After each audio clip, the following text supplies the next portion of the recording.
Why are all these other quote-unquote successful entrepreneurs still struggling? Why are they caught up in the minutia of business? Now, if you've been in business for more than a year and you haven't broke the $1 million mark, or if you've been in business for more than 5 years and you haven't at least broke the $8 or $10 million mark, then something's wrong. That doesn't mean that you're not successful. It means that you don't know yet the few actions that create the majority of growth inside of your company. And after working with, several of these companies, I can tell you that there's a handful of things that these alphas do that are just vastly different than most other entrepreneurs. And I want to go over 5 of those with you today. The novice, however, when they hear these things, they're not going to get it. They're going to be confused by most of this stuff. The successful people, they're going to look at this and they're going to think one of 2 things. They're going to say, that's too easy to work for me. Or they're going to say, oh yeah, we do that shit, but not exactly like Chris is saying, but we do that, right? The alphas, however, they're going to look at this and they're going to say, okay, so he went over these 5 things. There's a few things a few golden nuggets inside of each one of these. I'm going to take this, I'm going to take this, I'm going to take this, I'm going to take this, and I'm going to write them down. The alphas are not going to be taking pictures of slides up here. The alphas know that there's a magic in writing things down, and here's the magic in it. It's because what I say means very little. What I put up here is just memory joggers for me to know what to say to you.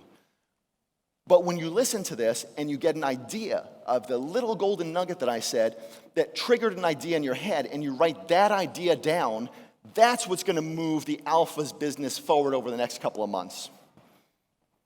The very first thing that alphas do completely differently than most entrepreneurs is they think differently, right? The novice thinks they're an expert. This is my business. I'm the boss. This is my baby. Every single win that happens inside of this business is due to me because I'm a fucking god.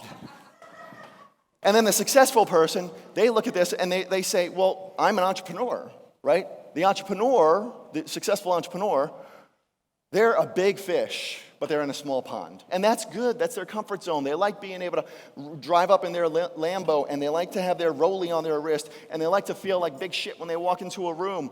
But they are a big fish in a little pond, and they've mastered something, right? They've mastered Facebook ads, or they've mastered launches. They feel good about this, and that's what they hang their hat on. But as they grow, things break. The same systems that got them to $1 million are not going to get them to 10 or 15 or $100 million. The same people that were on their bus when they first started are not the same people. I don't care if they're your family. I don't care if they're your friends. They are not the same people at $1 million that can get you to 10, 50, or $100 million. It never works out that way. It's not that we're not loyal to our employees. It's that we, as entrepreneurs, have to keep investing in people to help them to grow. And if they don't grow with us, it's our responsibility, because we are the guardians of our company, to find them work elsewhere and to bring somebody else on in their position who is better at that level for us. And because they don't get most of this stuff, growth comes in chunks. They grow, and then something happens, and they either plateau or they crash. And then they will grow again because they're good at some shit. They'll grow. And then they will eventually plateau again unless they learn their lessons, and then they will crash again. How many people in here know somebody who has grown and then either plateaued or crashed in their business? Like almost everybody. The alphas, however, think like CEOs. The CEO is not an implementer, they are a visionary. The alpha is, they're not building a business, they're building a brand. They are not hiring an employee, they're developing leaders inside their team.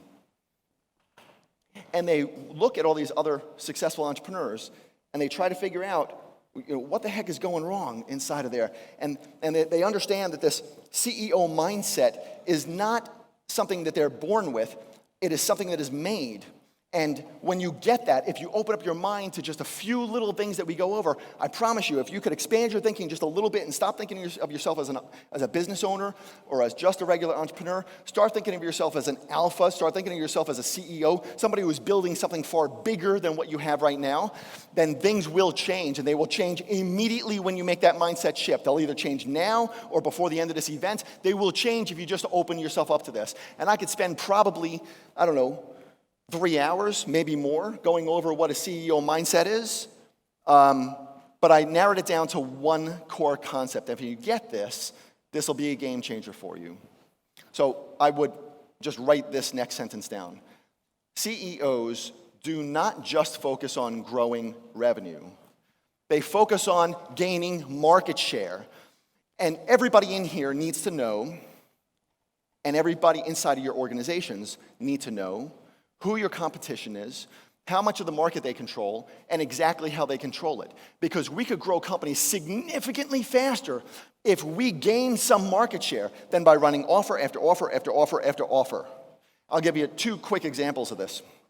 When I was in the health club industry, I had multiple clubs. One of those clubs was in an area that had 5 other health clubs within a mile of us.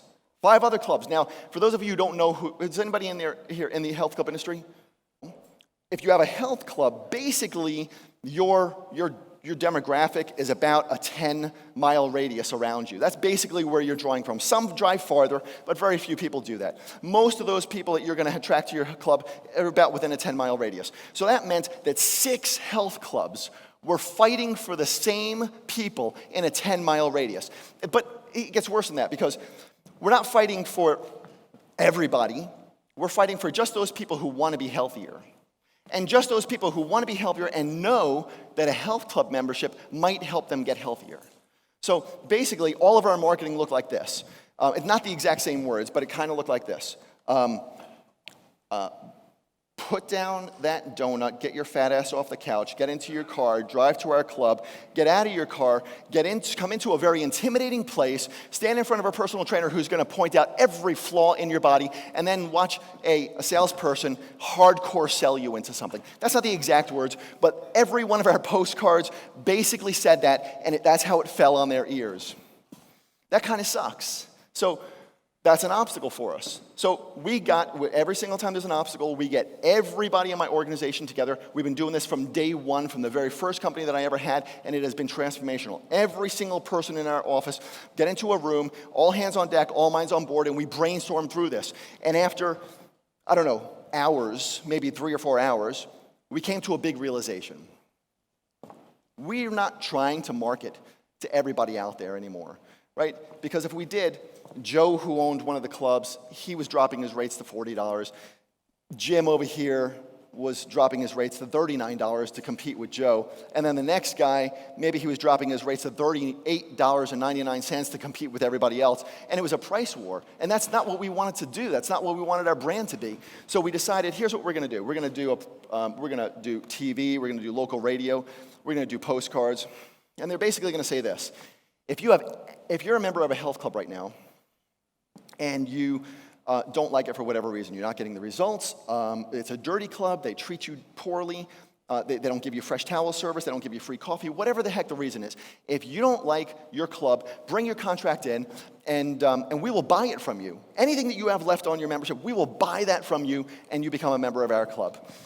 Second thing that we did was, if we did the exact same kind of promotion, and we said, if you have ever been a member of a health club and did not renew your membership because they didn't treat you well, or because it was dirty, or because they didn't give you fresh towel service, or whatever it is, we made a laundry list of all the things that we're good at, and we amplified that inside of our marketing.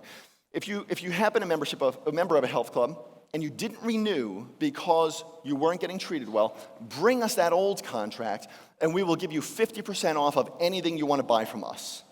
And within 2 years, 3 of those other health clubs went out of business because we took their market share. It wasn't just their members that we were taking at that point. All their prospects that they were calling to try to reactivate, we were taking them before they could get to them as well.